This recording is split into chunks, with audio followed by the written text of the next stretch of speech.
Kingston Penitentiary, Canada's most feared prison, and the monsters it held. Don't miss out on more true crime stories. Hit subscribe, like, share, and join the conversation in the comments. The air was thick with tension as the sound of a violent clash erupted through the historic walls of Kingston Penitentiary. Inmates shouted, and the clang of metal echoed against the concrete as a full-scale riot unfolded. Guards scrambled, their commands drowned out by the chaos, as tensions, years in the making, reached a breaking point. What began as complaints about food quality morphed into a full-blown revolt, with inmates seizing control of portions of the prison. Meanwhile, in the midst of this eruption, a guard stumbled upon a hidden stash of weapons and drugs, concealed within a makeshift book in a cell. This discovery was not just a routine incident. It revealed the deep-rooted corruption and despair within the institution. As the camera captured the chaos, the narrative shifted toward questions of systemic failure. How far would inmates go, and what truly lay behind the walls of Canada's most feared prison? To understand the riot, we must delve into the formative years of Kingston Penitentiary, established in 1835. Designed to hold the country's most dangerous criminals, it became notorious for its harsh conditions. Inmates from all walks of life, gang members, murderers, and white-collar criminals, filled the cells. This chapter examines the routines of daily life, where meals consisted of meager portions and overcrowding led to intense frustration. As stories unfold through inmate interviews, viewers witness a community formed in desperation, where loyalty and survival often meant making tough choices. We watch as early warning signs of trouble emerge, incidents of drug use, alliances formed between inmates, and complaints about treatment that went ignored by staff. The chapter leaves off with a heavy sense of impending doom. The mounting frustrations of the inmates were about to burst. The tension inside Kingston began escalating, leading to a series of lockdowns in response to increasing unrest.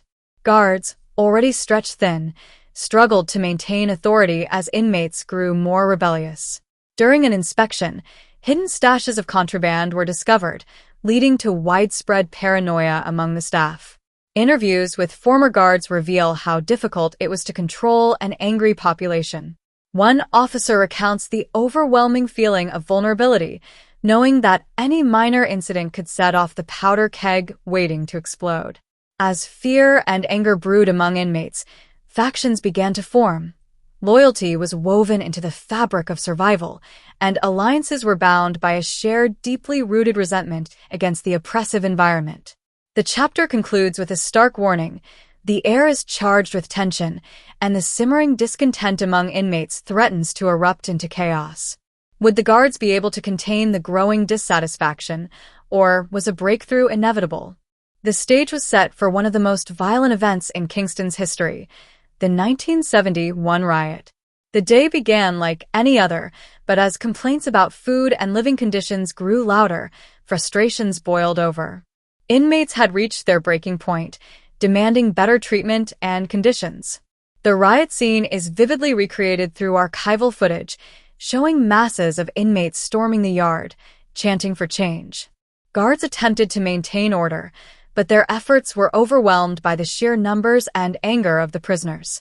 Testimonies from former inmates reflect the chaos of the moment.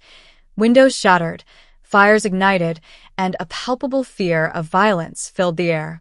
As alarms blared and units locked down, a horrifying revelation emerged. Several guards had been taken hostage. The chapter ends with a cliffhanger, exposing a vital question. How far would the inmates go to ensure their voices were heard, and what would happen to the hostages? In the aftermath of the riot, Kingston became a battleground for negotiation. The hostage crisis initiated intense dialogues between the government and inmate representatives. Our narrative shifts to the high-stakes negotiations as officials scramble to defuse the situation, unveiling the complex dynamics between power, desperation, and control. Through interviews with key figures involved in the negotiations, we gain an insight into the psychological warfare employed by inmates demanding better living situations and humane treatment. Tension escalates as they realize their demands may not be taken seriously, while shockwaves ripple through the system, forcing authorities to confront uncomfortable truths about their treatment of prisoners. With fear mounting for the hostages' safety, viewers feel the weight of the moment, a suspenseful tightrope walk between hope for resolution and the looming threat of complete disarray.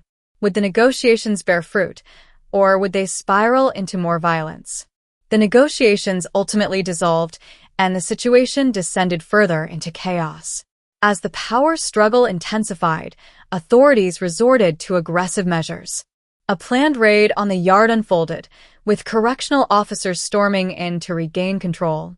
In the ensuing chaos, injuries were sustained on both sides, revealing the stark brutality that often defined life at Kingston. The chapter explores the consequences of the raid through heart-wrenching interviews.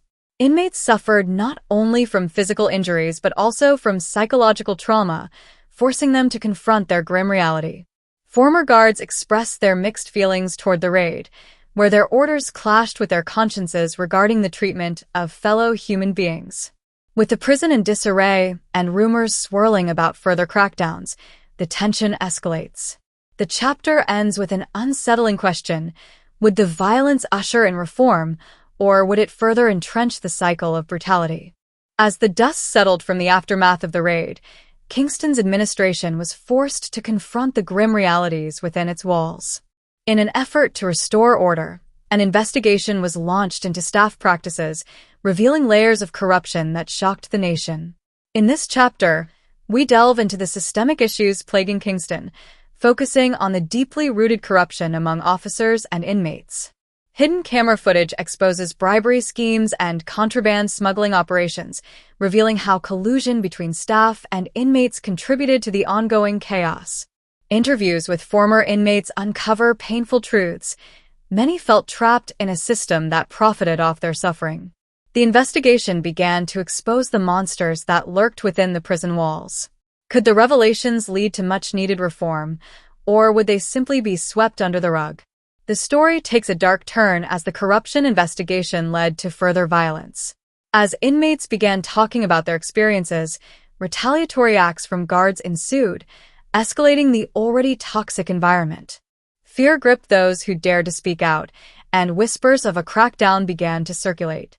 This chapter showcases the impact of the investigation through gripping interviews and tension-filled reenactments. Women and men who sought justice found themselves facing retaliation, as the fight for accountability turned into a battle for survival. As word spread about the crackdown, inmates engaged in countless strategies to protect themselves, from forming alliances to securing hidden stashes of contraband for leverage. The stakes grew higher, leaving viewers on the edge of their seats. Would speaking out keep them safe, or would it put their lives in jeopardy?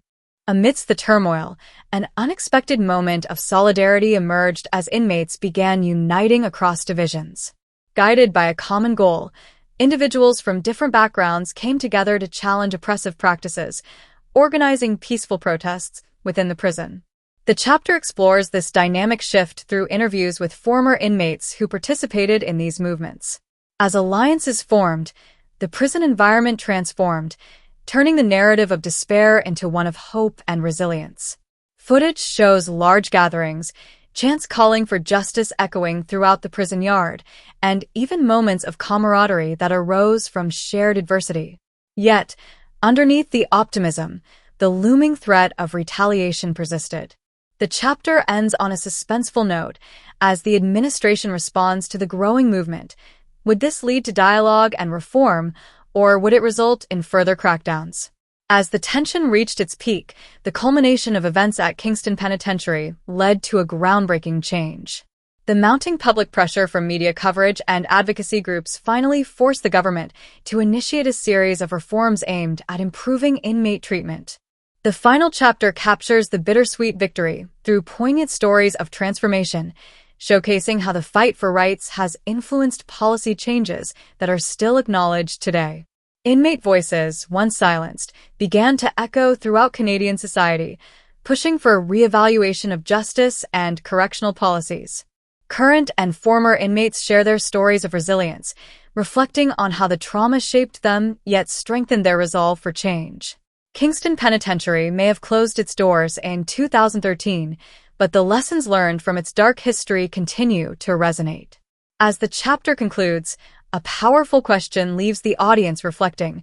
How can society ensure that the injustices witnessed at Kingston are never repeated?